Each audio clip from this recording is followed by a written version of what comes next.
Hey guys, and welcome to today's First Impressions video, the video game series in which we look at a recently released game and I give you my first thoughts and impressions on it. Today we're looking at Spirit of the Island, which is a survival game that reminds me a lot of Animal Crossing. This is in early access, so things are subject to change, and I hope that there are a lot of things that they are actually going to go around changing.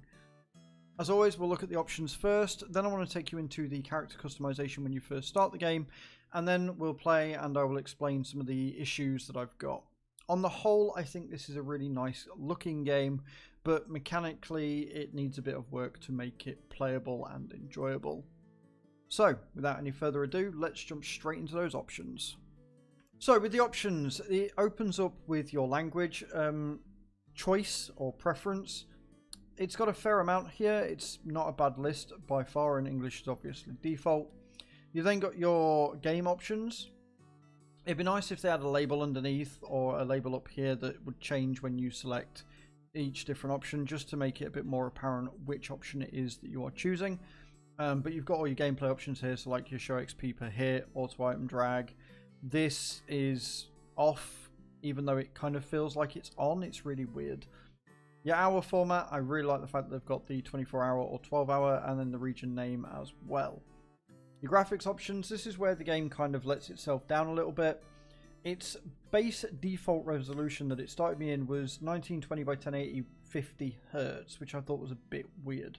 Luckily, I've managed to change it back to 60 Hz and everything seems fine. You've got full screen on or off. You've got your overall settings, which is just very high. There isn't really anything else that the options go into. Your ambient occlusion, AA, vertical sync, and FPS limit.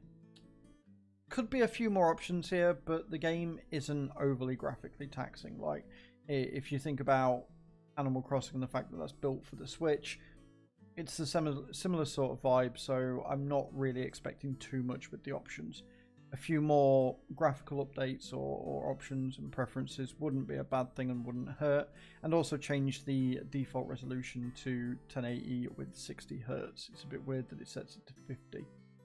Your volume options, you've only got music and sound effects, but it doesn't actually start the music dead on max. And the music soundtrack is fairly relaxing, as you would expect with a game like this. Your controls. Now, this is where the game sort of lets itself down a little bit. The controls by default for controller are a bit weird. They don't really make much sense, and trying to choose items in the menu with your controller is incredibly difficult because it doesn't seem to correlate that when you're in a new window, that's not the one that is default. So you're going to be switching to your mouse and keyboard for a lot of that. The keyboard controls seem fair, nothing out of the ordinary there, but again, they do seem rewindable, which is nice. You might want to mess around with the controller settings maybe and see if they can be rebound, or just stick with using your controller for movement and harvesting and then your mouse and keyboard for everything else. And that's the options. Not a bad start, not the best, but not a bad start by any stretch of the imagination. Let's look at the character customization that it gives you when you start the game, and then we'll jump into the actual gameplay itself. Okay, so your customization options. Now, this is really cool because they actually give you more options than I would have thought that they would have done. Some of the options could be doing with updating and maybe adding a few more customization, but I like the fact that you can type your own name, your property name, your town name, and your region name. You can make it up as you go along. You can make it as personal or as impersonal as you so desire. This is where they could probably do a little bit more, or add a few more options in for the body type. So you get to choose your sex or your pronouns, and then you get to choose your color. And that's it. It would be nice if they had maybe body shape or, you know, sort of age lines and stuff like that. It would be nice if they added a few more in this area. There's definitely more that they could do here. Then you've got your hair. Again, they can always add more. There really isn't very many styles here, which is a bit of a shame. Obviously, you have still got bold, and then you can, again, change your color here. Again, what would be nice is if they change the eyebrow color when you change your hair color. It seems a bit weird that the eyebrows don't change whatsoever. You've then got eyes. Again, there's more that they could add here, and again, with it being in early access, they very easily could add more options. And then your sort of game mode survival kind of options here. So you can choose your childhood, which tells you what sort of story you've got, and with each game mode difficulty changes the settings here. Now on normal, it doesn't really seem to change too much from easy. It's just a case of everything recovers a bit faster. What would be nice, and is something I'm going to be talking about a lot in the game, is if your easy setting or your normal setting or your hard, you can only go to normal. If your difficulty settings actually change the amount of inventory space it gave you. Inventory space is minimal at best and is one of the most frustrating things when you're first starting the game, bar none. So if they could add it where if you started on easy it gave you more inventory, that would be a really, really nice bonus and a reason to play in easy mode. For me anyway, right? At the minute, normal is fine, but I would play on easy mode if it had more inventory space, just because of how this sort of game is. And honestly, you shouldn't really need too much difficulty with a game like this because it is a very casual type game. And then your tutorial on or off. Now, the tutorial is horrendous, and again, I'll get into that when we actually go for the gameplay. But it's nice that you can switch that off as an option if you so desire when starting a new game. So there's your customization. It's not, again, it's not terrible. It's not amazing. There are plenty of things that they could add. But let's get into the gameplay, because there's some things that I really like and some things that I really, really don't. So let's jump into it. Alright, we're in the game, and as you can see, you can run around. I do like the fact that it guides you back to your house, because somebody like me can get lost very, very easily. It's a very nice, casual way of being like, yo, you probably want to go this direction. The graphics they're nothing to write home about, but they're not bad either. The animation is pretty cute and sweet. But then the problems sort of start arising. As I say, you don't get a lot of inventory space. I'm using a controller. I keep pressing the start button to take me to the menu, which it isn't. It's Y. Just a personal me thing that I keep getting wrong. But as you can see, you've got all this inventory here that is locked behind arbitrary, bag increases and stuff like that.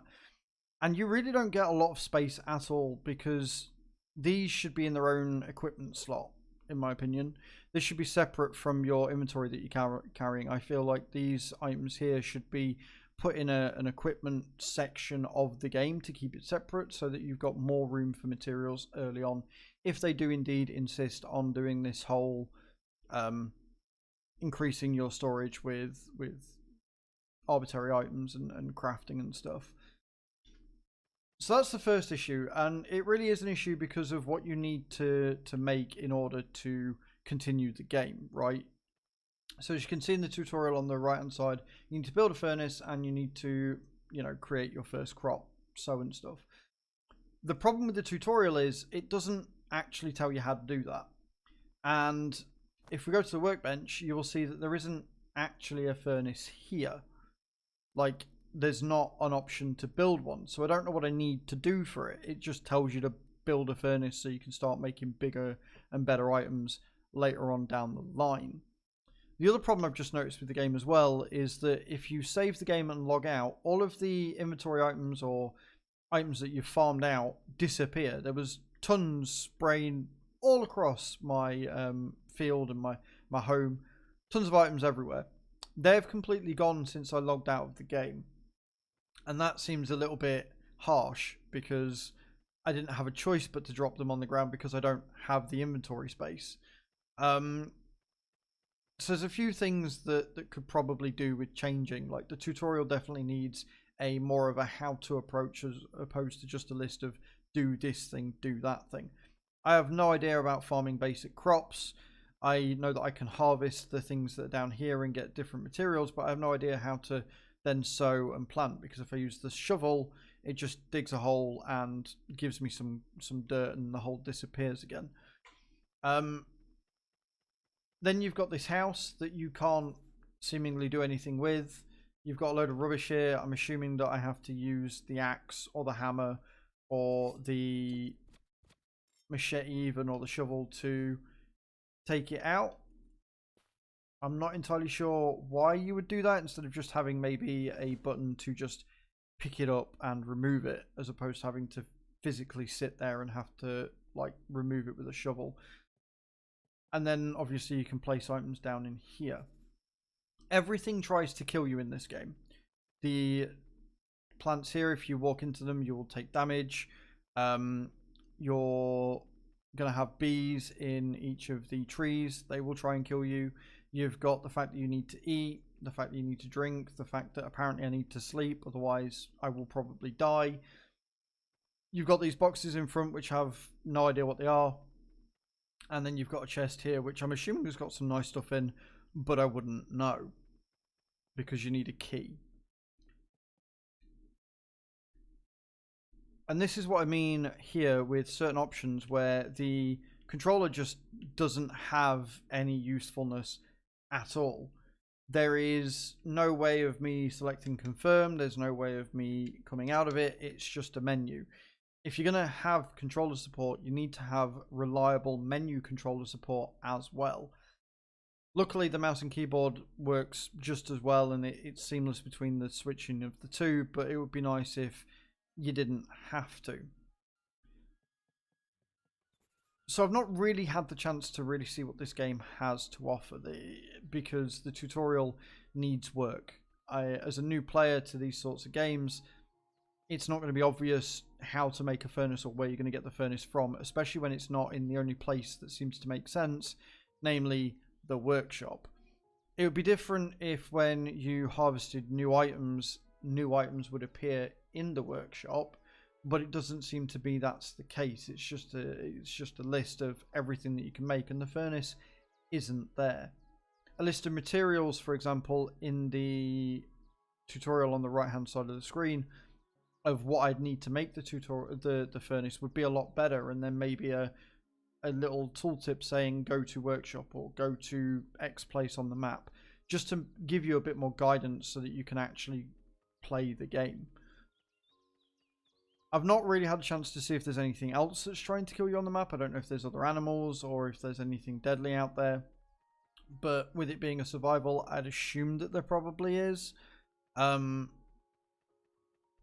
There's other people that you can interact with and stuff, which I assume is very much like Animal Crossing, where you get new villagers. So overall, yeah, at the end of the day, it's an early access title. It's a nice, interesting idea. It needs more direction, it needs a few more options, and it needs a bit more controller support, and you're on to a winner. So thank you very much for watching, guys. I hope to see you all next time. Ciao, ciao.